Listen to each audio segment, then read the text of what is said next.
Assalamualaikum warahmatullahi wabarakatuh. Bismillahirrahmanirrahim. Alhamdulillah rabbil alamin. Wa sallallahu ala nabiyyina Muhammadin wa ala alihi wa sahbihi ajma'in. Allahumma 'allimna ma yanfa'una wa anfa'na bima 'allamtana. Allahumma faqihna fid din wa 'allimna at-ta'wil wa zidna 'ilman ya rabbal alamin. Rabbi shrah li sadri wa yassir li amri wahlul 'uqdatam min lisani yafqahu qawli. Subhanaka la ilma lana illa ma 'allamtana innaka antal alimul hakim wa la hawla wa la quwwata illa billah. Alhamdulillah, syukur kita pada Allah SWT dengan limpah rahmatnya. Kita menyambung kuliah kita yang kedua ni, muka surat yang ketiga. Tajuk kita pada pagi ini adalah makna istilah i'jazul Quran. Kemarin kita telah sentuh tentang asal istilah i'jazul Quran. Itu dia rangkuman, gabungan daripada dua perkataan, i'jaz dan Al-Quran. Dan Al-Quran itu seperti mana yang kita maklum, kitab terakhir yang Allah Ta'ala wahyukan kepada manusia, diturunkan kepada Nabi SAW dalam bahasa Arab, dan dinukilkan kepada kita secara mutawatir, pada mari berturut-turut. Bila mutawatir maknanya tidak ada sebarang keraguan. Dan itu juga, mutawatir itu juga adalah satu keadaan yang menunjukkan tidak ada sebarang keraguan. La raibiyah, tidak ada keraguan. Dan mukjizat Al-Quran yang paling besar sekali adalah la raibiyah, tidak ada sebarang keraguan tertanjak. I'jaz itu perkataan yang biasa kita dengar, mukjizat Nabi, benda luar biasa. Yang ni apa yang dicabar oleh Nabi kepada golongan yang menentang, dan mereka itu tidak mampu, lemah untuk menyahut cabaran Nabi. Macam tongkat Nabi Musa tu berjaya menelan tali-tali dalam rupa ular yang dilepaskan oleh ahli sihir. Itu maknanya mukjizat tongkat Nabi Musa mengalahkan sihir ahli Fir'aun, ahli sihir Fir'aun. Jadi mukjizat, daripada perkataan mukjizat ada perkataan i'jaz, makna melemahkan. Mukjizat yang melemahkan. Cuma perlu juga kita tahu bahawa i'jazul Quran, dia tidak pernah diketahui istilah ni di zaman Nabi SAW, hatta sehingga zaman sahabat dan tabi'in. Mana istilah ni adalah istilah yang baru. Dia seperti mana ilmu-ilmu yang lain lah. Istilah ulum Quran, istilah usul tafsir, qawaid tafsir, usul fiqh, dia zaman terdahulu dia tidak terkenal. Tetapi tidak ada istilah, bukan kata benda tu tidak ada. Benda tu wujud tapi tanpa ada istilah. Jadi setelah berkembang, maknanya orang tu bicara, orang ni bicara, maka adalah istilah tersebut. Cuma istilah i'jaz ataupun istilah mukjizat itu, dia ada dalam perkataan lain, iaitu ayat. Jadi kalau kita baca dalam Al-Quran, ada disebutkan ayat, itu dengan makna mukjizat. Tetapi bila ditanya mengapa tak guna perkataan ayat juga sampai sekarang, maka alim ulama memberi jawapan kepada kita, perkataan ayat itu dia merangkumi banyak makna. Sebab ayat itu dengan makna mukjizat satu, ayat tu dengan mana ayat Al-Quran. Maknanya juzuk-juzuk kepada satu surah. Dan ayat satu lagi bukti kekuasaan Allah Ta'ala. Inna fi khalqis samawati wal ard wa ikhtilafil laili wan nahar la ayatin li ulil albab. La ayat, benar-benar menjadi tanda bukti kekuasaan Allah Ta'ala. Sanurihim ayatina fil afaq, mana dalil-dalil kekuasaan kami, ayat. Jadi oleh kerana ayat tu sendiri mempunyai setidak-tidaknya 3 makna, dengan makna mukjizat, dengan makna ayat Al-Quran, dengan makna tanda-tanda kekuasaan Allah Ta'ala.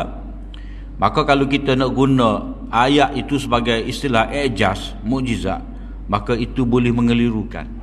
Maka sebab itulah ulama dia waktu istilah yang tersendiri bila bicara perkara ni.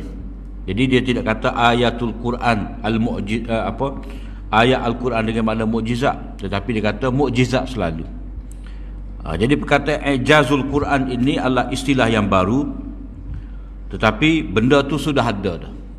Sifat Al-Quran yang menyebabkan manusia lemah nak menandingi dia, itu sudah wujud zaman Nabi SAW lagi. Buktinya bila mana mereka tu tidak dapat menandingi ayat-ayat Al-Quran yang dibacakan oleh Nabi, maka mereka akan buat tuduhan. Mereka akan serai peribadi lah. Mereka kata Nabi Muhammad dia penyair, tukar tenung, tukar tilik, ahli sihir. Jadi mereka menutup kelemahan mereka, tidak mampu mereka membuat sesuatu seperti Al-Quran, lalu mereka serai peribadi Nabi. Itu cara orang-orang lemah. Balik kepada nota kita ni, Al-Baqillani ni dia imam dalam mazhab Asy'ariyah yang terkenal dalam perbahasan i'jazul Quran, dan dia ada kitab berkenaan dengan i'jazul Al-Quran, dan kitab dia tu di antara kitab yang awal lah berkenaan dengan mukjizat. Beliau mengatakan bahawa maksud kata-kata kami bahawa Al-Quran itu mukjizat berdasarkan kepada prinsip kami, usul kami, bahawa manusia tidak mampu mencipta sepertinya. Manusia tidak boleh mengarang, memerah idea untuk tulis satu ayat, satu surah seperti Al-Quran. Dan terbukti bahawa mukjizat yang melemahkan manusia yang menunjukkan kepada kebenaran Rasulullah sallallahu alaihi wasallam. Yang mana Nabi ni bila dia membaca ayat-ayat tadi, dan orang pun kenal bahawa Nabi ni dia duduk di Mekah tu juga. Tidak kata Nabi pernah pergi ke Yaman ke Rom ke Habasyah ke, pergi belajar. Pergi belajar untuk satu tempoh yang lama. Sebab Nabi duduk Mekah tu je. Tiba-tiba Nabi mendapat wahyu membaca ayat-ayat daripada Allah Ta'ala, dan ayat tu begitu luar biasa. Jadi bila Nabi kata ni adalah wahyu Allah, Nabi tidak kata ni saya karang, saya dapat ilham. Tidak, dia kata ni wahyu Allah. Dan bila dilihat kepada wahyu Allah Ta'ala tadi, mengandungi unsur-unsur yang mana manusia tidak dapat menandingi, maka itu menunjukkan bahawa Nabi itu benar. Sebab kalau Nabi itu kata ni saya karang, idea saya, memang orang daripada awal lagi tolak. Tetapi Nabi ni dia menisbahkan benda ni kepada Allah. Bila Nabi menisbahkan benda ni kepada Allah Ta'ala, dalam keadaan peribadi Nabi itu seorang yang benar, jujur sebelum pada ni, dalam muamalat bersama dengan Nabi. Dan Nabi dapat baca pula ayat Al-Quran ni dalam keadaan Nabi itu sebelum ni tidak pernah pandai membaca. Jadi semua tu menjadi bukti bahawa Nabi itu benar dalam membawa wahyu dari Allah SWT. Jadi tidak mungkin berada dalam kemampuan manusia. Maknanya siapa-siapa pun tidak dapat mengarang, menyusun seperti Al-Quran. Hanya Allah Ta'ala sahaja yang berkuasa dengannya untuk, maknanya terhasil. Kalau kita kata Quran ni sebagai satu karangan, hanya Allah Ta'ala sahaja yang boleh tulis. Makna kalam Al-Quran ini adalah benar-benar kalam Allah, mari dari Allah Ta'ala, tidak mari daripada Nabi SAW. Kemudian Syekh Abdul Qahir Al-Jurjani, ini tokoh balaghah. Kalau kita belajar balaghah, kita belajar mukjizat Al-Quran ni, nama ni dia mesti ada, kena ingat semacam. Dia ada kitab dia Dalailul Ijaz dan Asrarul Balaghah, rahsia balaghah. Menurut beliau, kemujizatan Al-Quran ialah nyata pada beberapa lafaz yang dihitung. Maknanya lafaz tu tak banyak, kita boleh pilih. Mana lafaz tu kita boleh sebut berapa ada. Macam kita kata pada surah Inna a'tainakal kautsar, ada berapa kalimah saja dalam satu ayat. Dan surah tu mengandungi 3 ayat. Tapi tak ada siapa pun di kalangan manusia yang dapat menulis satu surah seperti surah Al-Kautsar. Kalimah yang boleh dibilang dengan diberikan sesudahnya itu lataif. Maknanya setiap daripada kalimah tadi walaupun dia sedikit, tetapi bila dilihat makna tu, makna dia luas. Inna a'tainakal kautsar. Kautsar tu kurniaan yang banyak. Mana kalimah tu sendiri tidak masyhur sebelum daripada Al-Quran. Dan dia ada lataif makna tu, maknanya makna-makna yang halus, yang tidak terhitung banyaknya. Maknanya kalau kita belajar surah Al-Kautsar tadi, banyak perkara kita boleh sebut. Inna a'tainakal kautsar fasholli li rabbika wanhar. Maknanya mendapat nikmat tu mestilah dipuji, mestilah disyukuri dengan cara semaya. Fasholli li rabbika wanhar, dan sembelihlah. Pasal wanhar tu asal makna dia letak pisah tekak. Sebab orang sembelih hutan ni, sembelih bawah ni. Nahar tu dada. Jadi sembelih di sini. Jadi maksud daripada sembelih iaitu ibadat korban. Jadi pada ayat tu bersyukur Nabi SAW itu kerana menerima Al-Quran, dan Nabi mesti bersyukur dengan cara semaya. Dan tanda kita bersyukur tu kita berkongsi nikmat, maknanya sembelih supaya orang lain mendapat manfaat. Wanhar. Dan dari segi fiqh pun kita boleh buat istinbat hukum, kesimpulan hukum bahawa ibadat korban tu dia mesti selepas daripada semaya hari raya. Kalau orang tu korban sebelum daripada sembahyang hari raya, dia jadi sembelih daging biasa. Tak ada makna korban. Fasholli li rabbika wanhar. Jadi makna di situ, makna dari sudut falsafah kita bermasyarakat, hubungan dengan Allah, hubungan dengan masyarakat. Dari segi makna fiqh, kena semaya dulu, barulah sembelih korban. Itu banyak makna.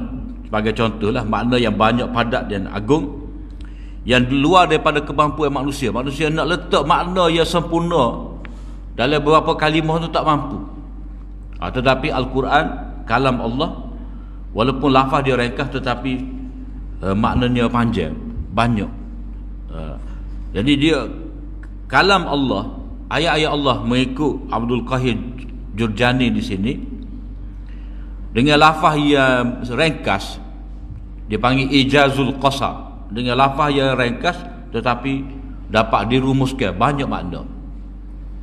Kita ambil satu contoh ayat lah. Ayat inna hadzal qur'ana yahdi lillati hiya aqwam. Sesungguhnya Al-Quran ini memimpin manusia kepada perkara yang paling benar, paling betul, paling lurus. Nak tafsir ayat ni boleh ditafsir dengan sejilid kitab. Maknanya dengan lafaz yang ringkas tadi, makna tu banyak. Walakum fil qisasi hayatun ya ulil albab. Untuk kamu pada pelaksanaan hukum qisas itu ada kehidupan yang besar bagi orang-orang yang berfikir. Jadi ayat tu ringkas, padat makna. Sehingga kalau kita nak kutip poin daripada ayat tu, kita boleh buat tubik sampai 40 poin. Itu dengan lafaz walaupun ringkas tetapi makna dia tu halus, padat, benar. Kalau kita ambil contoh lagu-lagu hak manusia duk nyanyi lah ni, dia hanya sedap pada irama, kadang-kadang makna tu ngarut. Ke Gunung Fujiyama, tu contoh lagu dah. Lautan api ke apa semua. Semua tu buah besar kata. karut belaka. Dia hanya halua telinga. Tapi Quran ni halua telinga tu betul dah. Kita dapat dengar dengan begitu merdu sedap bila dia panggil iqa' tu dia panggil iqa', maknanya bila kita melantunkan suara dengan menyebut kalimah-kalimah Al-Quran, kita dapat baca dengan begitu sedap, kita dapat dengar dengan begitu merdu. Dengar pun sedap dan makna pun terasa, terisi dalam jiwa kita. Dan kalau kita benar-benar nak dapat merasai kehebatan Al-Quran ni, memang kena belajar, dia panggil ilmu balaghah. Ilmu balaghah, ilmu seni menyampaikan makna dengan kalimah yang tepat dan sesuai dengan keadaan. Dia panggil maqam, keadaan, muqtadal hal, konteks, kena molek. Macam kita kecek dengan orang tengah lapar, lagu mana cara nak kecek dengan orang tengah lapar? Kecek dengan orang tengah kenyang, lagu lain pula. Kecek dengan orang tengah lapar ni, singgah ikan selayar dah, cicahnya budu ular raja, dah gelisah. Tapi kalau kenyat dah, biryani kambing kau dah, pala kambing biryani, tak berapa, tak nyala kata, tak naik api. Maknanya percakapan tu dia kena sesuai dengan keadaan. Dia panggil muqtadal hal. Sebab tu dah dalam Quran ni kita baca ayat-ayat pertanyaan, dia bukan maksud pertanyaan tetapi celaan. Ada ayat dengan makna takjub, ada ayat dengan makna mempelekehkan. Itu semua kena tengok makna dia, konteks dia. Jadi ilmu balaghah, ilmu balaghah tu mengapa penting? Sebab kita dapat merasai kehebatan Al-Quran. Dan ilmu balaghah ni sebenarnya tak payah mana. Bila mana kita belajar kena cara dia, kita dapat menghayati, kita dapat faham maknanya jejak. Jejak makna itu meresap masuk dalam hati kita. Dan tidak akan berakhir tempohnya. Maknanya apa yang terkandung dalam Al-Quran tu dia tidak lapuk, tetap segar. Maknanya walaupun kita ni belajar Quran tiap-tiap tahun, belajar tafsir tiap-tiap tahun, kita mengajar tafsir tiap-tiap tahun, dah, dia makna tu ada semua kita dapat. Sebab itulah sudut kemujizatan Al-Quran ini, ulama boleh tulis tafsir tu sepanjang zaman. Ada, bukan kata zaman Imam Tabari, Imam Qurtubi saja itu dia tafsir. Lepas ni pun ada lagi tengah tulis. Tahu-tahu tu 10 jilid, 15 jilid. Padahal beribu-ribu judul tafsir sudah ada, tapi ada semua. Dah setengah yang ngajar tafsir tu sampai 40 tahun dah ngajar. Kita kata tak puas kok. 40 tahun dah ngajar tafsir. Hak dengar apa lagu tu juga. Kadang-kadang hak dengar tu orang tulis kata tak puas kok. Itu membuktikan kepada kita bahawa Al-Quran tu dia sentiasa segar, hidup dalam jiwa manusia. Apa yang dimaksudkan oleh Syekh Abdul Qahir ialah ijaz itu adalah ungkapan yang terdiri daripada beberapa kalimah yang diketahui, hanya beberapa kalimah sahaja, tetapi dan boleh dibilang lalu disusun dengan cara tertentu. Dia bila kita belajar ijazul Quran ni, Abdul Qahir Jurjani ni dia terkenal dengan teori nazam, dia panggil teori nazam. Nazam ni makna susun lah. Mana setiap benda tu duduk pada tempat dia comel.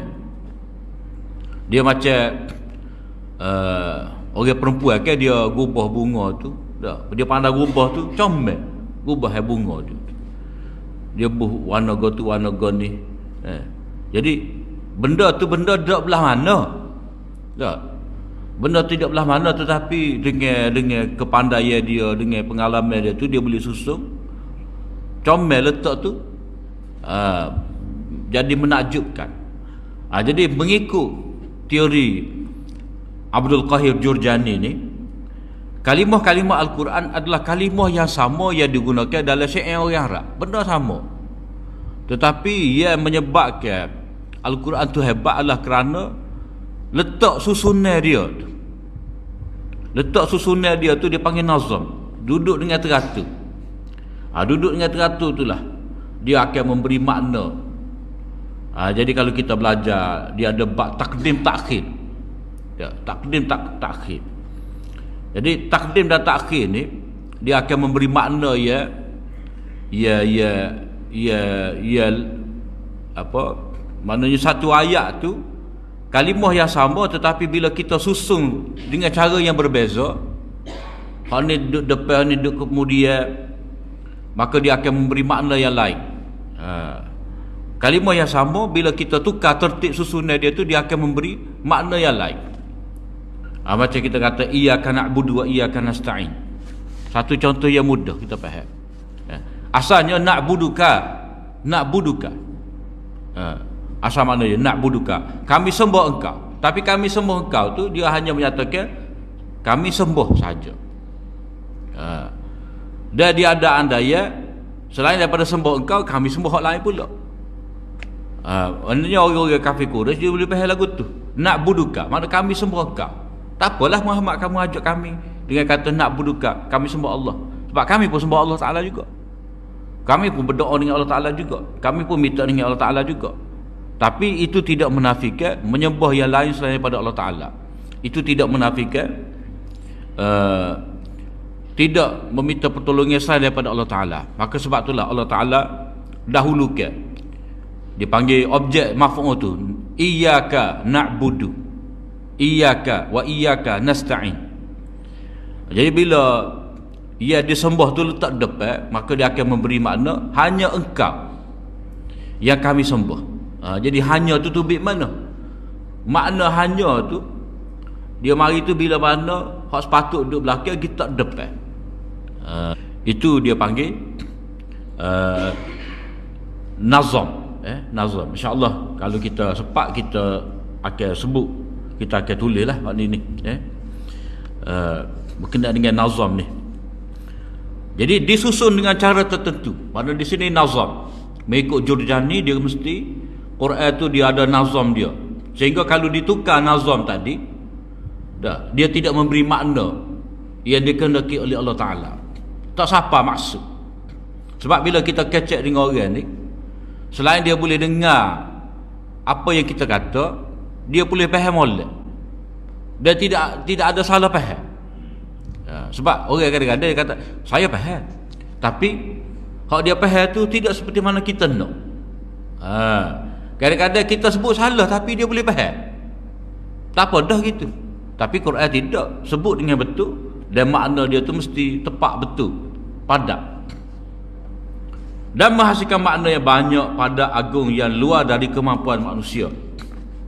Syekh Abdul Azim Az-Zarqani menyatakan ijaz Al-Quran ialah mensabitkan dan membuktikan bahawa semua makhluk tidak mampu melakukan apa yang dicabar dengannya. Mana yang dikatakan ijazul Quran ni, Al-Quran itu dengan kalimah-kalimah dia, dengan ayat-ayat dia, dengan surah-surah dia, dengan makna dia tu tidak dapat ditiru oleh manusia.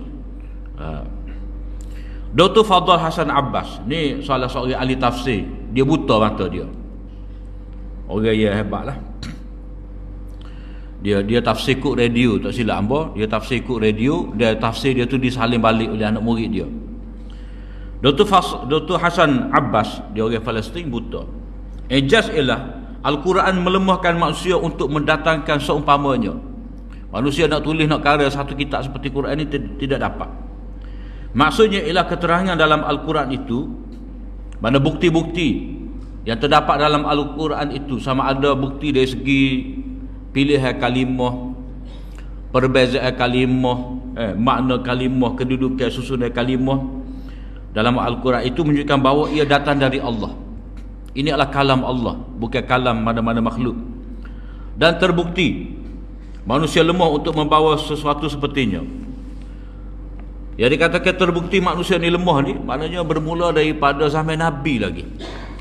Tak ada siapa, maknanya Abu Jahal tak boleh lawan, Abu Lahab pun tak boleh nak lawan, Umayyah bin Khalaf pun tak dapat nak lawan.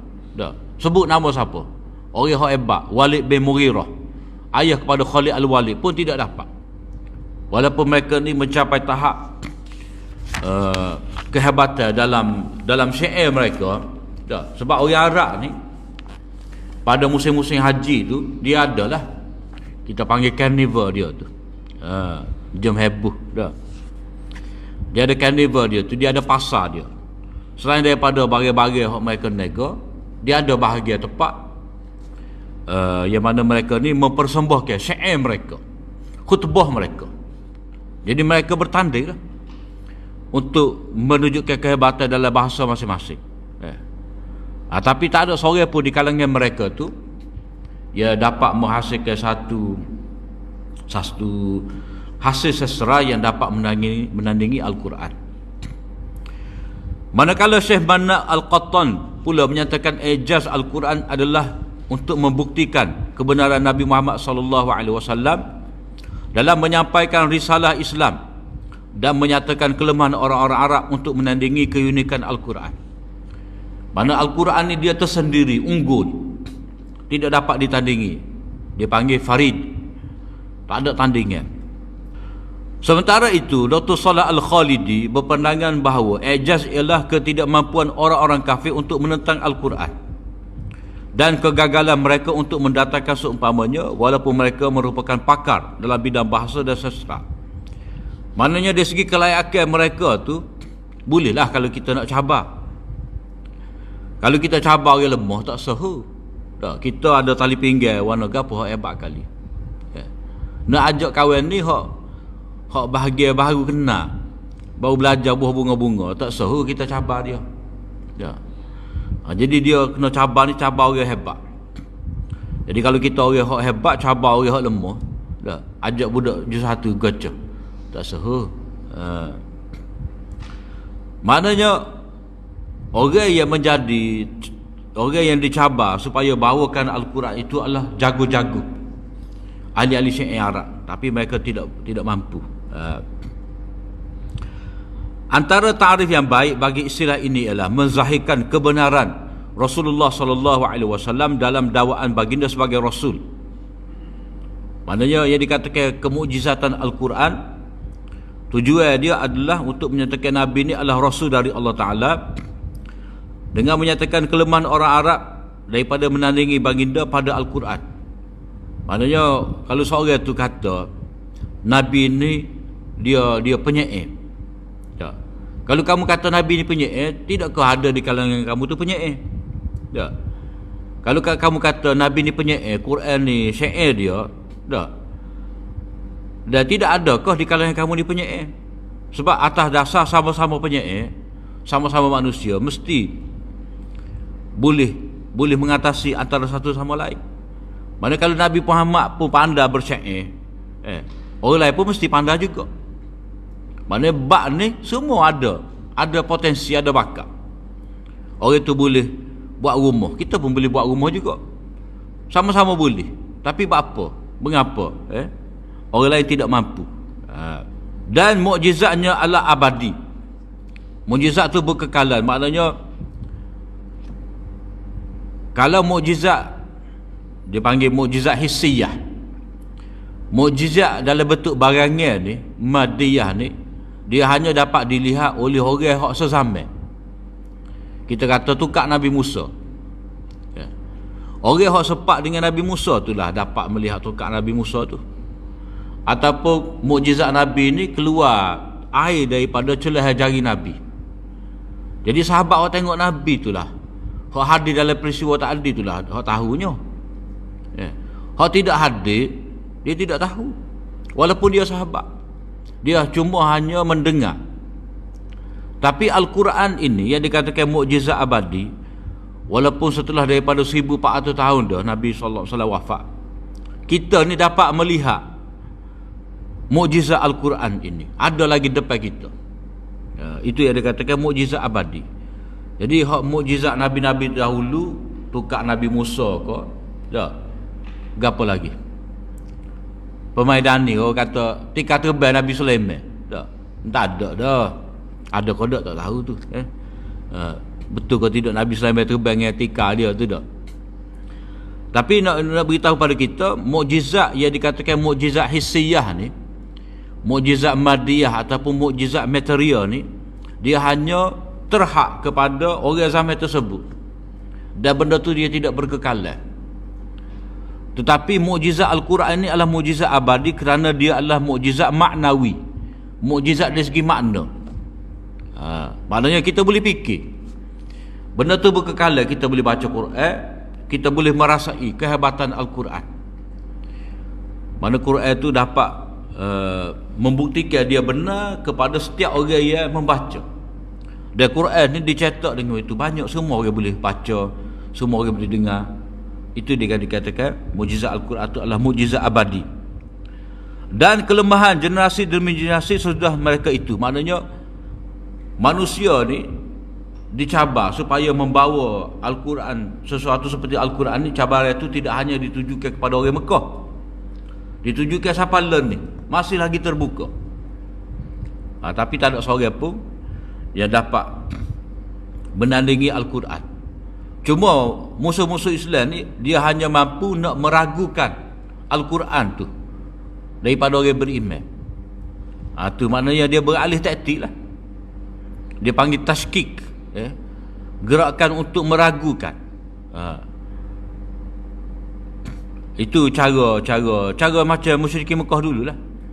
Bila mana mereka tidak dapat menghasilkan sesuatu seperti Al-Quran, lalu mereka menyerang, menuduh Nabi dengan kata Nabi ni tukar sihir, penyair, belajar dengan ahli kitab, belajar dengan orang Rom, macam-macam. Jadi sampai sekarang ni lagu tu juga, maknanya buah yang sama. Bila mana mereka tu tidak dapat menandingi Al-Quran, dan mereka cuba nak meragukan kedudukan Al-Quran dalam hati orang beriman. Kepentingan mengetahui ilmu ijazul Quran. Mengapa kita belajar tajuk ni? Sehingga menjadi salah satu daripada subjek daurah kita ni. Para ulama telah menyebut secara umumnya dalam kitab Ulumul Quran beberapa persoalan tentang kemujizatan Al-Quran, dan secara khusus maknanya ada kitab tersendiri. Maknanya dari segi sejarahnya, perbahasan tentang mukjizat Al-Quran ni ada dalam kitab Ulum Al-Quran yang disebut secara sikit-sikit. Dan ada juga disebutkan dalam kitab Ilmul Balaghah. Dan ada kemudian ni dibuat kitab yang tersendiri khusus. Maknanya benda tu dibahas, dibincang oleh ulama sepanjang zaman. Dan bukti benda tu penting, ulama memberi perhatian terhadap benda ni, lalu mereka telah tulis. Dan kitab tu siapa kepada kita? Kitab Al-Khattabi, kitab Abdul Qahir Jurjani tadi, kita boleh baca, kita boleh tengok. Jadi bila benda tu dibahas oleh ulama, maknanya benda tu penting. Ini menunjukkan bahawa perbahasan ini sangat penting kerana ia berkait dengan keimanan dan sumber akidah. Sebab Al-Quran dia kalam Allah. Kalam Allah, Allah berkata-kata, sifat Allah. Bila kata Al-Quran itu dia berkait dengan akidah, akidah kita tu, akidah kita berdasarkan kepada Al-Quran. Maknanya kita dapat belajar akidah melalui ayat-ayat Al-Quran. Allah Ta'ala memperkenalkan diri dia kepada kita dalam ayat-ayat Al-Quran. Kita boleh kenal situ. Tak payah kita bermeditasi, berfalsafah untuk kenal Allah Ta'ala. Dia tidak macam orang-orang tapa tu. Dia tapa ni, kita kata suluk, beryoga ke apa semua tu, itu kerja ahli-ahli falsafah. Tujuan dia nak menenangkan hati, nak mengenal Tuhan, nak capai satu maqam, dia nak meleburkan diri dia, fana dia panggil. Jadi adalah alat-alat ni dengan cara meditasi, cara tafakur, cara bertapa, yoga apa semua tu. Jadi cara mereka nak kenal Tuhan adalah melalui latihan jiwa tadi. Duk dia gitu dah. Duk dia pegang kan, macam mana dia ada jari dia ada pegang tu. Selo dah. Belakang tu air terjun dah. nak kenal Tuhan. Bukan cara lagu tu. Sebab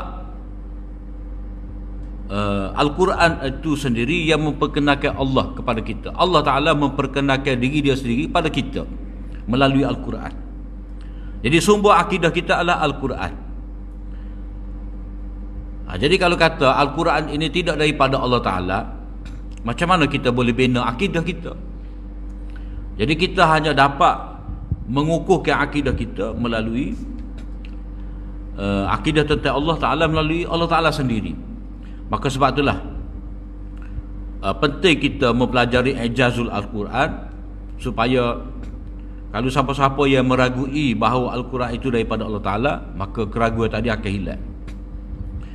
Kemujizatan Al-Quran merupakan dalil bahawa Al-Quran datang dari Allah, dan ini menunjukkan hubungan yang rapat dengan beriman kepada Allah yang merupakan rukun iman yang pertama. Al-Quran itu daripada Allah. Al-Quran itu kitab hidayah. Dan Allah Ta'ala kata, inna alaina lal huda, menjadi tanggungjawab kami untuk memberi hidayah kepada manusia. Itu jaminan daripada Allah Ta'ala. Fa imma ya'tiyannakum minni huda. Bila mana Nabi Adam itu diarah oleh Allah Ta'ala supaya turun ke bumi, Allah Ta'ala kata, jika datang kepada kamu daripada kami hidayah, maka hendaklah kamu ikut. Siapa ikut, dia akan selamat, dia tidak akan ketakutan dan tidak akan bersedih. Itu jaminan dari Allah Ta'ala. Afala yatadabbaruna al-Quran walau kana min 'indi ghairillahi lawajadu fihi ikhtilafan katsira. Patutkah mereka bersikap demikian, tidak mahu memikirkan isi Al-Quran? Kalaulah Al-Quran itu datang bukannya dari sisi Allah, nescaya mereka akan dapati perselisihan yang banyak di dalamnya. Maknanya Al-Quran yang kita baca sekarang ni molek, tersusun rapi, maka itu bukti daripada Allah Ta'ala. Ia daripada Allah Ta'ala. Kalau kata dia tidak daripada Allah Ta'ala, maka banyak percanggahan-percanggahan ya kita akan temui. Dan dalam nota berikut ni, tidak ada perselisihan, tidak ada percanggahan itu, ada berapa sudut. Tapi sebelum pada itu, ayat ni Allah Ta'ala menggesa manusia supaya mentadabbur Al-Quran.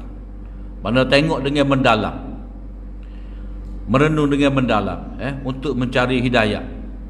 Dan dengan itu diketahui bahawa Al-Quran itu datang dari Allah, kalam Allah, bukan kalam manusia. Maknanya Al-Quran itu lafzan wa ma'nan min indillah. Al-Quran itu lafaz dia, makna dia daripada Allah Ta'ala. Dia tidak macam hadis. Hadis tu makna dari Allah Ta'ala, ataupun makna tu daripada Nabi, kata-kata daripada Nabi. Hadis kursi makna dari Allah Ta'ala, kata-kata tu daripada, lafaz tu daripada Nabi. Al-Quran ni lafaz dan kata-kata, mari lafaz dan makna itu mari dari Allah Ta'ala. Sesiapa yang tadabbur Al-Quran, mana dia merenung dengan mendalam,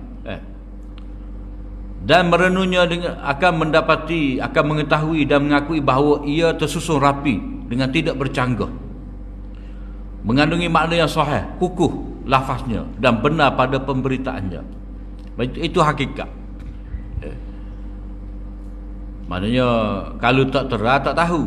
Gitulah. Maknanya kita tengok pengalaman orang dahulu, mereka macam mana mereka hidup dengan Al-Quran. Mereka tu tulis kitab-kitab tafsir. Dan bila mereka tulis kitab tafsir tu, macam-macam ilmu yang mereka curahkan di situ. Sebab apa? Sebab hasil daripada mereka mengkaji Al-Quran. Sebab itulah dia ada kitab tafsir tebal, tafsir nipis, tafsir sederhana. Sebab apa? Sebab nak menyatakan maksud Al-Quran tu. Kadang-kadang sebut isyarat aja. Isyarat macam kitab Imam Suyuti, Al-Iqlil fi istinbati tanzil. Mana Imam Suyuti ni dia hanya isyarat aja. Ayat ni hukum gini gini gini gini. Ringkas gitu je. Orang lain tulis yang panjang. Jadi cara masing-masing itu. Ada 3 tafsiran berkenaan dengan maksud tidak ada perselisihan. Iaitu lawajadu fihi ikhtilafan katsira. Kalau dia bukan dari Allah, kalau Al-Quran itu bukan daripada Allah, maka akan dapati banyak percanggahan. Mana sekarang ni tidak ada sedikit pun percanggahan dalam Al-Quran itu. Kita sebut di sini ada 3. Pertama, ia bermaksud tidak ada percanggahan pada hukum dan undang-undangnya. Mana dari segi akidah, dari segi hukum fiqh ke, dari segi apa-apa, dia tidak ada percanggahan. Cuma manusia ni kalau dia rasa ayat ni lagu mana canggah dah canggah ni. Percanggah itu pada pandangan dia. Di sisi Allah Taala tidak bercanggah. Macam kita ambil satu ayat. Ayat kata ya ayyuhallazina amanu taqullaha haqqa tuqatih. Wahai orang-orang yang beriman, bertakwalah kepada Allah Taala dengan sebenar-benar takwa. Mari ayat satu lagi dalam surah At-Taghabun, fattaqullaha mastata'tum. Bertakwalah kamu kepada Allah Taala sedaya upaya kamu. Jadi sekat-sekat boleh. Sekat-sekat boleh ni kata fattaqullaha ya ayyuhallazina amanu taqullaha haqqa tuqatih. Kau mana sah ni? Percanggahan tu. Jadi percanggahan tu pada kita sebenarnya. Ayat tu dia ada makna dia. Ni makna dia. Maknanya fattaqullaha mastata'tum tu mana kamu dengan segala keupayaan kamu mematuhi perintah-perintah Allah Taala. Maknanya takwa dari sudut amalan. Ya ayyuhallazina amanu taqullaha haqqa tuqatih itu kita kena baca perhabis ayat. Wala tamutunna illa wa antum muslimun, dan janganlah kamu mati melainkan dalam keadaan kamu Islam. Jadi takwa dalam ayat ya ayyuhallazina amanu taqullaha haqqa tuqatih, sebenar-benar takwa tu mana takwa dengan hati. Takwa tu sebagai amalan hati.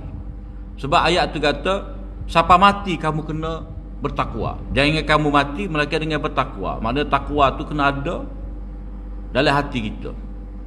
Itu amalan hati. Dari segi mana? Sebab kadang-kadang orang ni dia mati tu dalam keadaan dia sebelum daripada mati dia tak cakap dah. Nak semaya pun tak gerak, dia nak sedekah pun tak ada piti dah ataupun tak telitah dah. Dalam keadaan dia tidak mampu dah nak beribadat pada Allah Taala, nak pergi haji pun tak boleh dah. Jadi macam mana dia katakan takwa? Maknanya dia dalam hati dia tu mesti ada takut kepada Allah Taala. Sebab dia dengan tubuh badan dia tidak dapat beramal, tetapi hati dia tu dia boleh ada bersangka baik kepada Allah, mengharapkan keampunan Allah, takut pada kemukaan Allah Ta'ala. Hati dia tu dia ada amalan hati. Amalan hati ni ikhlas, tawakal, takut, berharap kepada Allah Ta'ala. Itu dipanggil amalan hati, a'malul qulub, amalan-amalan hati. Jadi takwa dalam bentuk tubuh badan, dan takwa dalam bentuk amalan hati. Jadi di situ tidak ada percanggahan sebab sudut yang berbeza. Baca ayat zalikal kitabul la raiba fi hudan lil muttaqin. Quran menjadi hidayah kepada orang bertakwa. Dalam ayat syahrul Ramadan tu dah hudan linnas. Hidayah kepada manusia, ni hidayah kepada orang bertakwa mana sah. Hidayah kepada orang bertakwa iaitu hanya orang bertakwa yang benar-benar mendapat hidayah daripada Al-Quran. Syarat nak dapat hidayah kena jadi orang takwa dulu, kena beriman pada Allah Ta'ala baru berguna hidayah. Hudan linnas menjadi hidayah pada manusia. Maknanya Quran tu siapa-siapa nak dapat hidayah dia boleh ambil hidayah daripada Quran. Mana terbuka. Maknanya orang kafir dia mendengar Al-Quran, dia jujur hati dia akan dapat hidayah.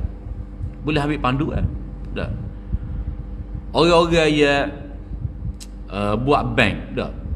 Dia tidak Islam tapi dia tahu hukum Islam berkenaan riba ni molek. Dia boleh dah ambil panduan dalam sudut ekonomi. Tapi panduan untuk dunia, tapi hidayah juga. Maknanya dia boleh menerima sistem Islam dalam bab ekonomi, bank tanpa riba, pinjaman tanpa riba. Mana hidayah sudut tu boleh dah dia nak dapat. Tetapi hak hidayah sebenar-benarnya, hidayah yang membawa orang itu kepada bertakwa kepada Allah Ta'ala dan dia selamat dunia akhirat. Hak tu sebenar-benarnya. Adapun manusia ni bolehlah dia nak dapat hidayah dari sudut-sudut tu, sikit je. Dan kalau dia nak dapat sepenuhnya pun boleh juga, tapi syarat dia kena takwa. Jadi di situ tidak ada percanggahan.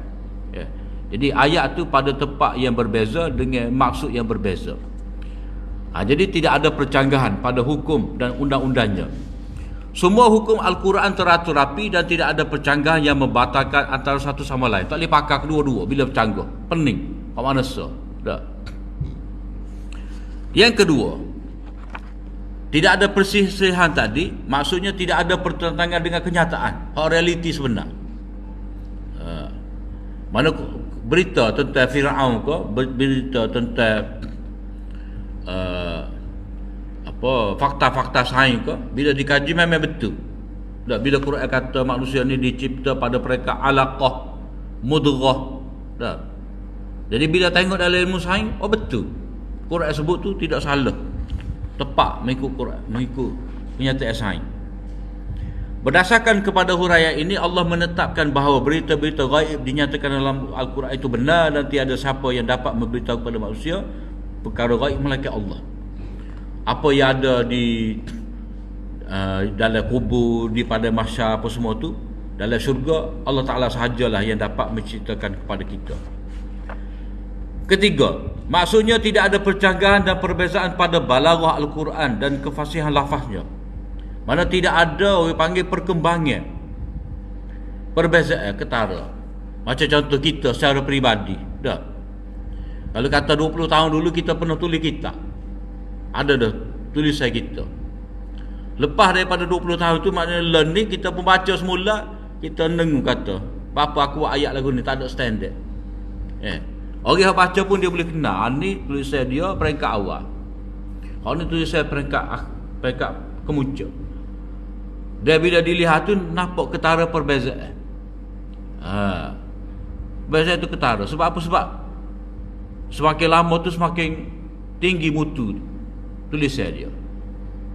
Dan boleh jadi setengah orang tu sampai kemuncak tinggi mutu penulisan dia tu. Lepas tu lama-lama tu tak ada kualiti dah, tak cakap nak mikir dah, sebab dia lah kedua.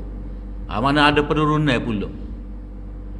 Jadi tidak ada percanggahan dalam Al-Quran dengan arti mutu, kualiti, balaghah, kesenian tadi dia sama. Tidak ketara perbezaan. Pada kalam manusia jelas. Kita baca novel siapa-siapa pun, kita boleh tengok ni novel dia peringkat awal, ni novel dia peringkat kemuncak. Kalau dia menang anugerah lain, mana di situ ada perbezaan, tak sama dari segi mutu. Iaitu Allah telah menetapkan bahawa kalimah Al-Quran mempunyai kedudukan yang tinggi pada balaghahnya, pada penyampaiannya. Balaghah ni mudah kesenian dalam berkata-kata untuk menyampaikan kesan yang mendalam kepada audien. Pada kita kecek tu siapa maksud, kena molek, itu makna balaghah, seni. Seni kita pilih perkataan untuk mewakili makna yang kita nak, dan kita nak sebut benda tadi itu sesuai dengan dia. Lagu mana? Ia sama sekali tidak turun rendah daripada tahap i'jaz, tahap kemujizatan. Maknanya kalau ada perbezaan, orang boleh kata ni tak mah ayat ni. Tak. Ni kita boleh tiru. Tidak ada tahap perbezaan balaghah pada ayat yang awal diturunkan di Mekah dan ayat yang terakhir turun di Madinah. Tak ada. Bukan kata terakhir itulah hebat. Tidak, dia serupa je. Ayat Iqra dengan ayat wattaqu yawman turja'una fihi ila Allah, serupa. Dia punya nilai balaghah dia tu. Ini menunjukkan bahawa Al-Quran itu datang dari Allah. Kalau Al-Quran itu daripada manusia, maka dia akan berlaku perkembangan. Sebab manusia ni dia, ilmu dia tu berkembang, ataupun ilmu dia tu boleh menurun. Allah Ta'ala tidak ada pertambahan pada ilmu dia, sebab ilmu dia sempurna. Kemujizatan Al-Quran juga merupakan dalil kepada kebenaran risalah yang dibawa oleh Rasulullah sallallahu alaihi wasallam, dan ia mempunyai hubungan erat dengan beriman dengan para rasul. Kerana setiap rasul dikurniakan dengan mukjizat yang membuktikan mereka itu utusan Allah. Mana Quran itu adalah mukjizat untuk Nabi. Sebagaimana Nabi-Nabi lain ada mukjizat, maka Nabi kita pun ada mukjizat. Dan mukjizat terbesar Nabi adalah Al-Quran. Jadi mukjizat itu bukti kebenaran Rasul. Allah mengutus Rasulullah sallallahu alaihi wasallam kepada satu kaum yang kebanyakan ilmu mereka itu terletak pada kalam yang fasih dan tinggi balaghahnya. Maknanya Al-Quran itu sesuai menjadi mukjizat kepada Nabi, di mana orang-orang Arab pada masa itu adalah jago-jago dalam bahasa, dalam sastra. Tongkat yang menjadi mukjizat kepada Nabi Musa itu sesuai dengan zaman itu, sebab zaman itu adalah zaman ahli sihir. Dan kalau mengikut setengah ulama, dia kata Nabi Isa AS ni diberi mukjizat menyembuhkan orang buta, orang sopak, menghidupkan orang mati, sebab zaman itu adalah zaman perubatan. Masing-masing doktor tu dengan kemahiran dia tu dapat menyembuhkan pesakit-pesakit mereka. Jadi sesuai Nabi Isa AS tu diberikan kemukjizatan dari sudut tadi, supaya dapat membuktikan baginda itu seorang Nabi. Sebab apa? Sebab jenis menghidupkan orang mati ni tak ada dalam perubatan. Untuk merawat penyakit sopok, tak ada perubatan. Penyakit kusta memang tak mampu. Padanya kena diasingkan. Itu bukti kebenaran Nabi melalui mukjizat masing-masing. Al-Baqillani menyatakan bahawa kerasulan Nabi Muhammad sallallahu alaihi wasallam berasaskan kepada kemujizatan Al-Quran. Maknanya kerasulan Nabi SAW itu berasaskan, kena buat tak ada tu, berasaskan kepada kemujizatan Al-Quran. Meskipun baginda juga dikuatkan, disokong dengan beberapa mukjizat yang lain. Nabi tunjuk bulan-bulan terbelah keluar air daripada jari Nabi, tapi hak tu mukjizat bersifat sementara. Namun mukjizat tersebut hanya ada pada waktu dan keadaan tertentu dan bersama dengan golongan tertentu sahaja.